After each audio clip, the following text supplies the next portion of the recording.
Isang magandang dalaga na namumuhay ng malungkot na buhay ang umiibig sa isang gwapong lalaki. Simulan natin ang kwento mula sa umpisa ng pelikula. Sa simula ng pelikula, makikita natin ang ating bida na si David, na may gusto sa isang dalagang nagngangalang Jade. Sabi niya, may isang magandang babae na napakalungkot 2 taon na ang nakalipas. Nawala ang kanyang kapatid, at mula noon, naging malungkot siya at tumigil sa pakikisalamuha sa mga tao. Gusto ni David si Jade, pero ngayon natapos na ang eskwela, hinihintay niya ang tamang pagkakataon. Hindi pa alam ni David kung ano ang nararamdaman ni Jade para sa kanya. Sinabihan siya ng kaibigan niya, hindi para sa iyo si Jade. Makikita natin si Jade kasama ang kanyang kapatid at ang buong pamilya na nagpapakuha ng litrato. Sinabi ng kapatid niya, makipagkaibigan ka sa eskwela at makisalamuha sa lahat. Kung buhay pa ang kapatid natin, gugustuhin niyang magkaroon ka ng mabubuting kaibigan. Samantala, lumapit ang ama ni David sa kanya dahil nakapasa siya sa kanyang mga pagsusulit.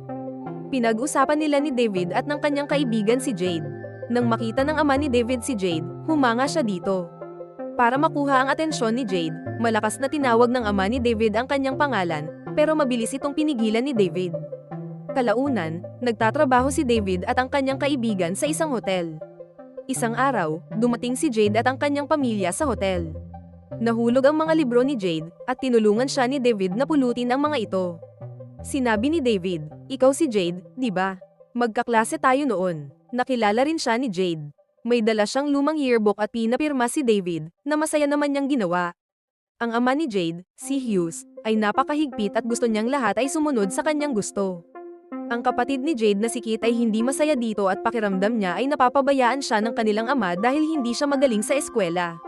Si Jade naman ay palaging sumusunod sa kanyang ama. Gusto niyang maging doktor, at masaya ang kanyang inang si Ann para sa kanya.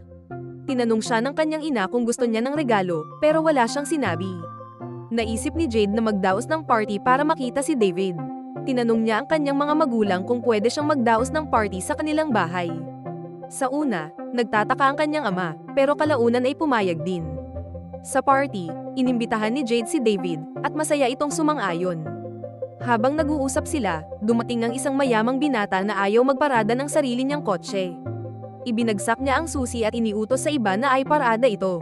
Nagalit ang kaibigan ni David at sinabing, kung gusto mong ay parada ko ang kotse mo, iabot mo sa akin ang susi.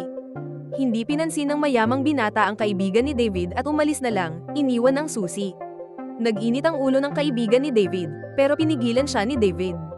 Para turuan ng leksyon ang mayaman, kinuha nila ang kotse at nag-road trip. Sumama si Jade sa biyahe, at nag-enjoy silang lahat. Pagbalik nila, nagalit ang mayamang binata at inakusahan si David na ginagawa iyon para lamang mapahanga si Jade. Dahil dito, natanggal si David at ang kanyang kaibigan sa kanilang trabaho. Hindi naman nila masyadong kailangan ang trabahong iyon. Nang malaman ng ama ni David ang nangyari, tinanong niya kung ginawa niya iyon para kay Jade. Umamin si David na ginawa niya ito para sa dalaga. Isang araw, nagkaroon ng party sa bahay ni na Jade, pero wala ang kanyang ama. Hinanap siya ni Jade at nakita sa kwarto ng kanyang kapatid, nakahiga sa kama at namimiss ang kanyang anak. Samantala, naghanda si David para sa party. Isinuot niya ang coat ng kanyang ama, na sinabihan siya, bagay sa'yo. Sa party, malungkot si Jade dahil puro kaibigan ng kanyang ama ang naroon, at kaunti lamang ang dumating sa kanyang mga kaibigan. Sinabi ni David, may isa pang party na nangyayari kaya hindi sila nakapunta. Pagkatapos, tinawagan niya ang pulis at iniulat ang ingay sa bagong bar. Isinara ng mga pulis ang party, kaya napilitan ang lahat na pumunta sa party ni Jade, kasama na ang dating kasintahan ni David. Gayunpaman, binaliwala ito ni David. Hindi natuwa si Hugh, ang ama ni Jade, sa dami ng dumalo sa party, ngunit sa kabila nito, nag-enjoy naman ang lahat. Nag-suggest si Kit na maglaro ng dance game, at para mag-practice, lumabas sina David at Jade.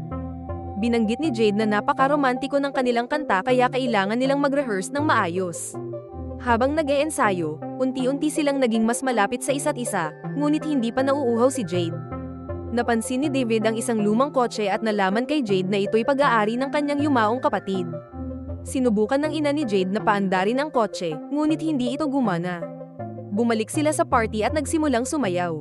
Biglang nawala ang ilaw, at napunta sila sa ibang kwarto kung saan sila naghalikan. Samantala, hinanap ni Hugh si Jade ngunit hindi niya ito makita. Tinawagan niya ito, at hindi nagtagal ay lumabas sina Jade at David mula sa kwarto, na nagdulot ng pagkaasiwa sa lahat. Pagkatapos ng party, kinausap ni David si Hugh. Sinabi ni Hugh na hindi niya nagustuhan ang nangyari noong gabing iyon. Sumagot si David na gusto lang niyang mapasaya si Jade. Narinig ni Jade ang pag-uusap mula sa loob at natuwa siya. Matapos umalis ang kanyang ama, muling nagkita sina Jade at David at muling naghalikan. Kinabukasan, sinabi ni Hugh kay Jade ang tungkol sa kanyang internship. Samantala, narinig nila ang tunog ng isang sasakyang hindi umaandar sa labas. Lumapit si David at napaandar ito. Labis itong ikinatuwa ng ina ni Jade, ngunit halata namang hindi pa rin gusto ni Hugh si David. Sinabi ng ina ni Jade na isama nila si David sa hapunan ng gabing iyon. Matapos ang ilang pag-uusap, pumayag si Hugh. Habang kumakain, pinag-usapan ni Hugh ang kinabukasan ni Jade at tinanong si David tungkol sa kanyang mga plano. Inamin ni David na hindi niya balak mag-aral sa kolehiyo, sa halip, nais niyang magtrabaho sa garahe ng kanyang ama. Inakala ni Hugh na mababa ang mga marka ni David, ngunit ipinaliwanag nito na magaling siya sa akademya. Mas pinipili lamang niya ang simpleng buhay. Sinabi ni David na hindi niya kailangan ng malaking pera, ang kailangan lang niya ay isang mapagmahal na kasintahan. Pinanindigan ni Hugh na hindi sapat ang pagmamahal, kailangan din ng pera. Sinagot ito ni David sa pagsasabing ang pagmamahalan ng kanyang mga magulang ang nagpanatili sa kanilang pamilya.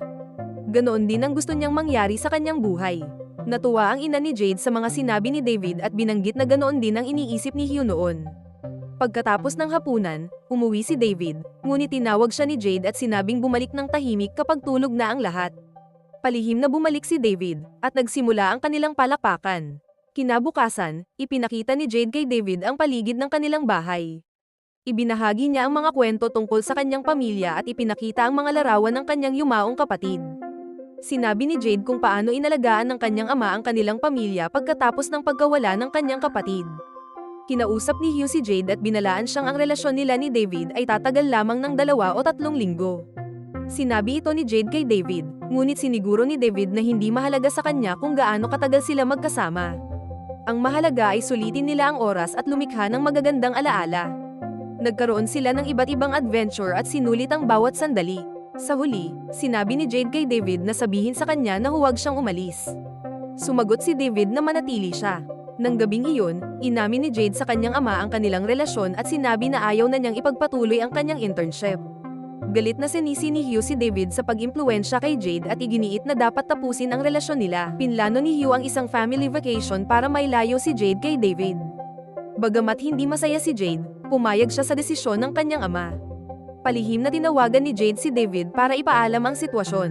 Nang matuklasan ito ni Hugh, lalo siyang nagalit at iginiit na ang biyahe ay para lamang sa pamilya.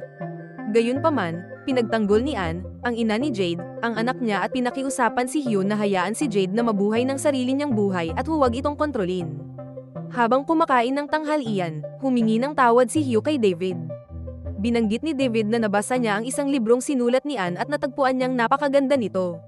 Dahil dito, nagkaroon ng pag-uusap kung saan inamin ni Anne na tumigil na siya sa pagsusulat, ngunit ang papuri ni David ay nagpaalala sa kanya ng kanyang pagmamahal sa pagsusulat, kaya napag-isipan niyang ituloy ito muli. Samantala, dumating ang mga bisita upang mag-enjoy, bagay na ikinadismaya ni Anne. Kinagabihan, abala ang lahat, at nang maubusan si David ng inumin, pumunta siya sa garahe upang kumuha pa. Doon niya nakita si Hugh na nag-e-enjoy kasama ang ibang tao. Napansin ni Hugh na nakita siya ni David. Kinabukasan, nag-usap sina David at Hugh tungkol dito. Sinabi ni David na hindi niya sasabihin kay Jade ang nangyari. Pumayag si Hugh na manatili itong lihim. Kalaunan, nalungkot si David at pumunta sa isang party upang ibahin ang kanyang mood. Doon, nakita niya ang kanyang kaibigan kasama ang dating kasintahan niya, na lalong nagpagulo sa kanyang damdamin. Pagkatapos nito, nagpunta sila sa isang parke upang maglibang. Tumigil si David at pinona si Jade na umuwi. Pagdating sa bahay, sinabi ni Jade sa kanyang ama ang lahat. Nagalit si Hugh at sinabing alam niyang masama si David para sa kanya. Nakiusap si Jade na tulungan si David, kaya naglagay si Hugh ng kondisyon na kailangang tanggapin ni Jade ang internship. Pumayag si Jade sa kondisyon, kaya pinakawalan ni Hugh si David at sinabing tapos na ang anumang meron sila ni Jade. Sinabi pa ni Hugh na magpapatuloy si Jade sa kanyang internship at ang kanilang pagmamahalan ay isa lamang ilusyon. Dagdag pa niya, hindi kayang pasayahin ni David si Jade at hindi ito sapat para sa kanya. Ipinahayag din ni Hugh na ang ama ni David ay hindi rin naging sapat para sa ina nito, kaya nagkaroon ito ng relasyon sa iba. Dahil dito, nagalit si David at sinaktan si Hugh, na nagdulot ng sugat sa kanya. Pag-uwi ni Hugh, ipinakita niya ang kanyang sugat kay Jade. Samantala, pumunta si David sa kanyang kaibigan at ikinwento ang lahat. Sinabi ng kaibigan niya, hindi tama si Jade para sa'yo. Mahal ka pa rin ng ex mo. Ibinunyag nito na siya ang tumawag sa dating kasintahan ni David. Biglang dumating si Jade upang makipagkita kay David at nakita niyang magkasama sila ng dating kasintahan nito.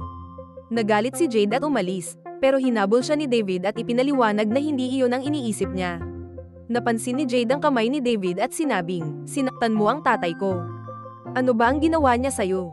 Sagot ni David, kung alam mo lang ang katotohanan, iba ang makikita mo. Nagalit si Jade at kahit anong gawin ni David para pakalmayin siya, nawala rin ng pasensya nito at umalis. Pauwi na si Jade nang maaksidente siya sa sasakyan. Dinala siya ni David sa ospital. Nang malaman ito ni Hugh, sinisi niya ang ama ni David at sinabing nangyari ito dahil kay David. Ngunit ipinagtanggol ng ama ni David ang anak niya. Ilang araw ang lumipas, bumisita si Jade kay David sa bahay nito, pero pinigilan siya ng ama ni David at sinabing, ang anak ko ay pwedeng mapahamak dahil sa'yo. Mas mabuting huwag mo na siyang makitang muli. Labis na nasaktan, umalis si Jade at nagpatuloy sa kanyang internship. Samantala, hindi makalimutan ni David si Jade. Labis siyang nagmahal sa dalaga at palaging iniisip ito. Isang araw, napansin ng ama ni David ang kanyang pag-aalala at tinanong siya kung ano ang problema. Inamin ni David na hindi niya kayang kalimutan si Jade. Hinimok siya ng kanyang ama, puntahan mo si Jade at ibalik mo siya. Sa una, nagduda si David, pero sinigurado ng kanyang ama, sanay na ako sa mga kagaya niya. Kinabukasan, pinuntahan ni David ang ina ni Jade at humingi ng tawad. Tinanong niya kung nasaan si Jade, pero sinabi ng ina nito na may bago ng kasintahan si Jade at masaya ito. Ipinahayag din niyang uuwi si Jade sa lalong madaling panahon. Determinado, pumunta si David sa paliparan upang salubungin si Jade. Nang makita niya ito, niyakap niya ng mahigpit at humingi ng tawad. Sinabi niyang may dalawa siyang tiket at tinanong si Jade, kung gusto mo, pwede tayong pumunta kahit saan. Naghalikan sila at nagkasundo, handang magsimula ng bagong kabanata ng kanilang buhay. Kinagabihan, pinlano ni Hugh at ng kapatid ni Jade na umalis. Nagbantay ang kapatid ni Jade sa kanyang kwarto, ngunit nagkaroon ng pagtatalo sa pagitan niya at ni Hugh. Umalis ang kapatid ni Jade kasama ang kasintahan nito. Nang makita ito ni Jade, nagalit siya at inamin na plano rin niyang umalis kasama si David ng gabing iyon. Nang makita ni Hugh si David sa labas, nagalit siya. Samantala, isang kandila ang nahulog sa loob ng bahay at nagdulot ng sunog. Pumasok si Hugh sa kwarto, pero sumugod si David upang iligtas siya. Naiwan si David upang kunin ang ilang gamit. Nagsimulang umiyak si Jade para kay David, ngunit maya-maya ay lumabas ito ng ligtas. Napagtanto ni Hugh ang kanyang pagkakamali at humingi ng tawad kay David. Kinabukasan, aalis na si Jade papunta sa bagong lungsod upang ipagpatuloy ang kanyang pag-aaral. Pinatawad niya ang kanyang ama. Magkasamang sumakay ng eroplano sina Jade at David. Dinala ni David si Jade sa isang napakagandang lugar kung saan ikakasal ang kanyang kapatid. Magdamag silang nagkasama sa tabing dagat, ginawang espesyal ang sandaling iyon, at dito nagtapos ang pelikula.